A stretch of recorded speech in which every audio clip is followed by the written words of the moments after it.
Hello friends, स्वागत है मेरे चैनल में दोस्तों आपका। और दोस्तों मैं आज पढ़ने वाला हूँ homogeneous and CES production functions. Homogeneous and CES production function. तो हाँ दोस्तों, चलिए दोस्तों तो स्टार्ट करते हैं इसको। तो सबसे पहले हम लोग जानेंगे प्रोडक्शन फंक्शंस क्या होता है फ्रेंड, ठीक है। तो मैथमेटिकल रिलेशन बिटवीन, यहाँ लिखा हुआ है mathematical relation between input and output, that is called production function, ठीक है।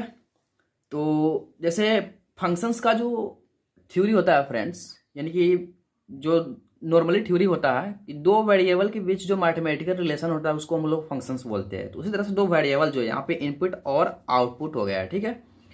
तो यहाँ पे इसका फाइनली जो जो इसका इंट्रोडक्शन होगा friends, mathematical relation between input and output is called production functions, ठीक है फ्रेंड।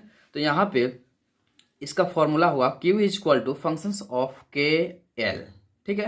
तो यहाँ जो फंक्शंस है के एल, ठीक है, ये हो गया आपका इनपुट, और यहाँ जो Q है फ्रेंड ये हो गया आपका आउटपुट, ठीक है।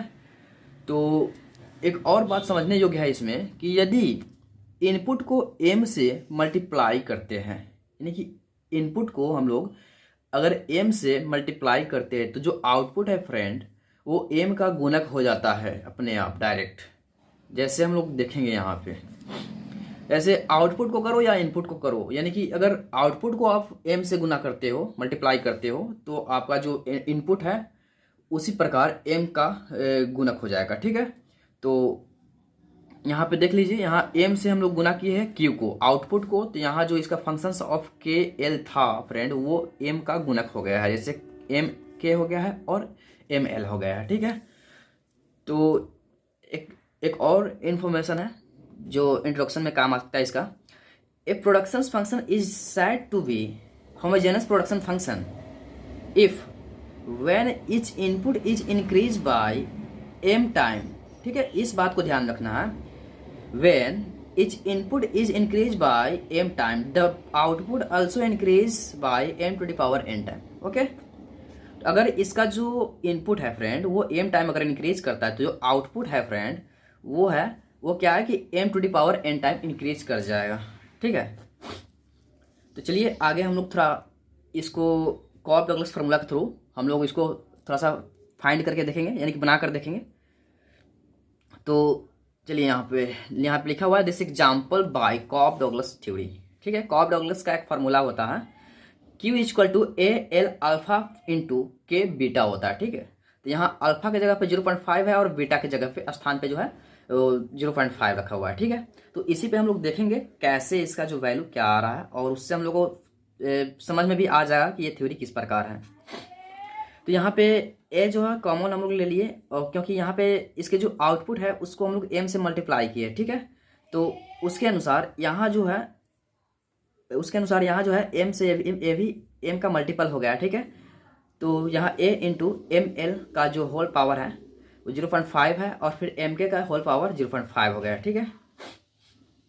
तो यहाँ एक को यहाँ ले लेंगे, ब्रैकेट ले लेंगे और ए को बाहर कर देंगे, ठीक है फ्रेंड। और इसी प्रकार दोनों को अलग अलग करेंगे तो इसका भी पावर 0.5 आ जाएगा, m का भी और l का भी 0.5, फिर इंटू m का पावर 0.5 और k का पावर 0.5, ठीक है। तो यहाँ हम लोग देखेंगे, यहाँ पे फ्रेंड जो q का जो वैल्यू था हम लोग को दिया हुआ था इतना, ठीक है। और q का वैल्यू इतना हम लोग को दिया हुआ था, और यहाँ पे m से इसको मल्टीपल किए है, ठीक है। तो ये जो है Q का टोटल वैल्यू है। तो यहाँ पे Q आ जाएगा और ये M का मल्टीपल है तो यहाँ पे M हो जाएगा, ठीक है। तो यहाँ QM हो जाएगा, यानी कि ये इक्वल हो गया किसके 1 का, ठीक है। तो यहाँ इसलिए तो ये इसको बोलेंगे, अगर ये इक्वल हो जाएगा फ्रेंड, ठीक है, अपने आउटपुट का, तो इसका एक कॉन्स्टेंट रिटर्न्स टू स्केल हो जाएगा, ठीक है। यहाँ पे लिखा हुआ है कॉन्स्टेंट रिटर्न्स टू स्केल, क्योंकि जो इसका alpha plus beta is equal to 1 है। क्यों है? क्योंकि यहाँ पे जो इसका वैल्यू देख रहे हैं फ्रेंड आप, ये जो वैल्यू को हम लोग ऐड करेंगे तो 1 के बराबर आ जाएगा, ठीक है। क्योंकि जो फार्मूला था कॉप डगलस का Q is equal to A L alpha into K beta, तो फिर इस अल्फा और बीटा को जोड़ेंगे तो हमारे पास जो प्राप्त हो रहा है वो 1 हो रहा है, इसलिए कांस्टेंट रिटर्न्स टू स्केल ये होगा। ठीक है, और चलिए फ्रेंड तो आगे बढ़ते हैं, इसके आगे भी कुछ है जो थोड़ा हम लोग समझ लेते हैं। तो एक एग्जांपल के तौर पे हम लोग यहाँ पे ले लेते हैं दूसरा का एग्जांपल जो है, इसको सेकेंड एग्जांपल हम लोग समझ सकते हैं।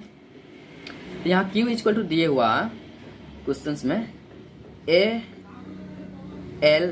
To the power 0.50 into K to the power 0.75। ठीक है, तो यहाँ हम लोग वही प्रक्रिया अपनाएंगे, A को कॉमन ले लेंगे और यहाँ क्या करेंगे, आउटपुट को अगर M से मल्टीपल करेंगे। ठीक है, तो वही सेम कंडीशन इनपुट में भी फॉलो होगा और यहाँ ML टू द पावर 0.50 और MK टू द पावर 0.75 होगा। ठीक है, तो प्रक्रिया के बाद जो हमको प्राप्त होगा फ्रेंड वो M to the power 0.25 into Q हो जाएगा, क्योंकि Q जो है ये उसका वैल्यू हो गया। ठीक है, और ये M का जो प्राप्त होना था वो है। ठीक है, तो इसका पावर इतना हो गया, यानी कि ये एक जो 1 जो था उसमें था M का पावर 1 था और इसमें M का जो पावर है 0.25 है। ठीक है, तो ये 1 से ज़्यादा हो गया।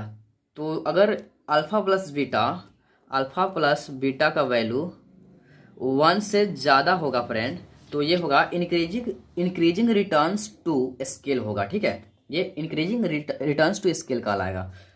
और इसी प्रकार अगर हमें बाय द वे कोई क्वेश्चन ऐसा होता है जिसमें हमें अल्फा प्लस बीटा का जो वैल्यू है 1 से कम प्राप्त हो जाता है, यानी कि जो M का वैल्यू है 1 से कम प्राप्त हो जाता है इंटू Q आ जाता है। ठीक है, तो वो जो होगा friend decreasing returns to scale होगा। जैसे आप अपने से कोई वैल्यू उसमें पुट कर देंगे, अगर आपको अल्फा प्लस बीटा जो है स्मॉलर देन 1 लाना है। ठीक है, तो आप ज़्यादा से ज़्यादा कोशिश कीजिए कि यहाँ पे जो वैल्यू पुट करें वो ऐसे पुट करें कि 1 से उसका कम आ जाए। जैसे वहाँ पे हम लोग 0.5 किए तो 1 आ गया। ठीक है, लेकिन 0.25 कर देंगे तो फाइनली जो होगा 0.75 आ जाएगा, जो कम ही होगा, सॉरी 1 से कम हो जाएगा वो उसका। ठीक है, तो इतना तो हम लोग जान गए इसका क्या होगा, कंस्टेंट जान गए, इंक्रीजिंग और डिक्रीजिंग रिटर्न्स टू स्केल ये सभी जान गए। ठीक है फ्रेंड, और CES प्रोडक्शन फंक्शंस की आगे भी थ्योरी होती है जिसमें हम लोग MRTS के विषय में जानते हैं। ठीक है, तो MRTS बराबर जो होता है friend change in K upon change in L होता है। ठीक है, इसका फॉर्मूला होता है, ये भी इसी का पार्ट है। ठीक है, तो इसका जो ग्राफ होता है फ्रेंड इस तरह का बनता है। तो हम लोग उसमें फार्मूला पे आधारित बनाएंगे जब इसका थ्योरी हम लोग पढ़ेंगे। ठीक है, तो उस समय हम लोग इसको बढ़िया से जान पाएंगे, क्योंकि अभी इसको बढ़िया से नहीं जान पाएंगे क्योंकि इसका भी तैयार नहीं किया है, लेकिन आपको थोड़ा बता देते हैं कि इसका प्रक्रिया जो है इस प्रकार से चलता है। ठीक है, और इसका एक टेबल भी होता है और इसका जो ग्राफ होता है इसी प्रकार से होता है। तो इतना जान गए, और नेक्स्ट वीडियो में हम लोग CES प्रोडक्शन फंक्शंस का जो MRTS से जो थ्योरी स्टार्ट हुआ है वहाँ से आगे तक का पूरा जो है कंसेप्ट के साथ हम लोग उसका प्रॉब्लम के साथ सभी चीज़ जानेंगे। ठीक है फ्रेंड, तो आज के लिए बस इतना ही। Thanks for watching this video, and अगर अच्छा लगा हो फ्रेंड तो आप सब्सक्राइब कर सकते हैं, नहीं तो कोई बात नहीं है। ठीक है, और कोई और भी टॉपिक आपको समझना है तो आप कमेंट कर सकते हैं, हम उस पर वीडियो बनाने की पूरी कोशिश करेंगे। Thank you.